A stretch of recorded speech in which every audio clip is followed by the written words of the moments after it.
Hello friends, my self Adil and आज के video में मैं आपको एक चीज़ सिखाता हूँ। ठीक है, उसको ध्यान से सुनिएगा। पहली बार बता रहा हूँ, उसको ध्यान से सुनिएगा। देखिए, कैरेक्टर किसे कहते हैं? कैरेक्टर को हिंदी में चरित्र कहते हैं। ठीक है, ये ठीक है। अब हम लोग बात करते हैं कैरेक्टर होता क्या है। ठीक है, ये आप याद रखिएगा, ये लाइफ की बात है। ठीक है ना, ये जीवन की बात है, याद रखिएगा हमेशा। देखिए, ठीक, एक हम लोग घटना से पहले देखते हैं। देखिए, जैसे ज्ञान का स्रोत है ना, जो गीता, कुरान, महाभारत, बाइबल, यहीं से शुरू होता है। ज्ञान यहीं से शुरू होता है, यहीं आकर हो जाता है। ठीक है, तो आज हम लोग रामायण से एक सीखते हैं। देखिए, रामायण में राम और रावण के बीच में युद्ध हुआ। इसमें रावण मारा गया और राम का विजय हुआ। जब रावण मतलब अपनी अंतिम सांसें गिन रहा था, अब मरने वाला ही था, तो भगवान राम ने लक्ष्मण को रावण के पास भेजा, क्योंकि कुछ मतलब एक्सपीरियंस लेने के लिए, ज्ञान लेने के लिए, क्योंकि रावण एक बहुत बड़ा ज्ञाता था, 5 वेदों का ज्ञाता था। पूरे ब्रह्मांड में उसके जैसा ज्ञानी कोई नहीं था, प्रचंड विद्वान था वो।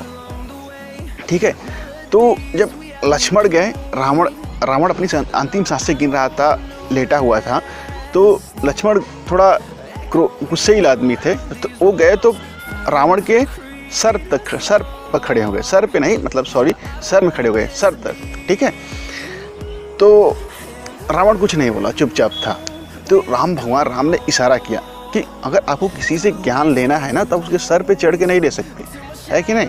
अगर ज्ञान लेना उसके पैर के पास आना पड़ेगा। ठीक है, आप याद रखिएगा, आपको अगर किसी से ज्ञान लेना है तब उसके सर पे चढ़ कर नहीं ले सकते, वो पैर के पास, तो वो पैर के पास आए। तो रावण ने एक बात पूछा कि यार, मैं हारा क्यों? मैं कुल में तुमसे बड़ा, क्योंकि तुम क्षत्रिय, मैं ब्राह्मण, मेरा कुल तुमसे बड़ा, मैं तुमसे बड़ा। क्योंकि रावण 5 वेदों का ज्ञाता था, उसके जैसा ज्ञाता कोई ब्रह्मांड में नहीं था। मैं कुल में तुमसे बड़ा, मैं ज्ञान में तुमसे बड़ा, मेरी सेना तुमसे बड़ी। रावण के सेना में ऐसे ऐसे धुरंधर थे जो देवताओं तक को बंदी बना लिए थे। मैं कुल में तुमसे बड़ा, मैं ज्ञान में तुमसे बड़ा, मेरी सेना तुमसे बड़ी, फिर मैं हारा क्यों? और चौथी बात कि किसी को उसी के इलाके में जाकर हराना, ठीक है, किसी को उसी के घर में जाकर हराना, ये थोड़ा मुश्किल होता है। ठीक है, तो सब चीज़ों में तो मैं बड़ा था, फिर मैं हारा क्यों? तो भगवान राम ने एक ही बात कहा, उसे ध्यान से सुनिएगा। भगवान राम ने कहा, तुम चरित्रहीन, मैं चरित्रवान। तुम चरित्रहीन, मैं चरित्रवान। ठीक है, तो कैरेक्टर इसी को कहते हैं। जिस आदमी का कैरेक्टर खत्म ना, वो आदमी खत्म। देखिए, हमारे देश में मुगलों ने भी शासन किया, अंग्रेजों ने भी शासन किया, लेकिन वो तब तक थे जब तक उनका कैरेक्टर था। जब कैरेक्टर खत्म ना, वो आदमी खत्म। ये बात हमेशा याद रखिएगा। ठीक है, जिस आदमी का कैरेक्टर खत्म, वो आदमी खत्म। ठीक, एक चीज मैं एक कहानी और सुनाता हूँ। देखिए, अमेरिका के अंदर शिकागो में एक बार स्वामी विवेकानंद प्रवचन दे रहे हैं। ठीक है, तो अपना इसी तरह लेते हैं। ठीक है, तो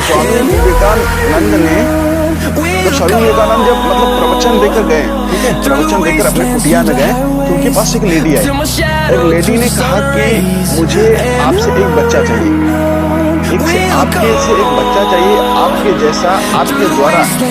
ठीक है, आपके जैसा। तो स्वामी विवेकानंद ने कहा कि मुझसे जो बच्चा पैदा होगा, उसमें इसकी गारंटी कोई नहीं है कि मेरे जैसा ही हो सकता है मुझसे अच्छा भी हो जाए, तो हो सकता है नालायक भी हो जाए, इसकी कोई गारंटी नहीं है कि वो मेरे जैसा ही हो गया।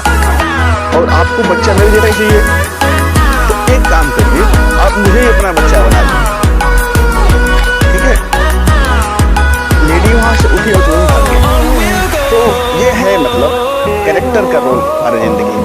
ठीक है, कैरेक्टर को मतलब 40, 50, 60 के ज़्यादा उम्र के लोग होंगे ना, वो अच्छे से फील कर सकते हैं। हम लोग मान लीजिए एक सुन लिए हैं बस, मतलब बड़ा उतना फील नहीं है इस चीज़ का, लेकिन जो लोग ज़्यादा उम्र के होंगे ना, वो लोग अच्छे से इसको फील कर सकते हैं। ठीक है, तो ये बात याद रखिएगा अगर जीवन में हम लोग को और आगे और आगे तक जाना है, हम लोग अपना कैरेक्टर बनाए। ठीक है, thank you so much, thank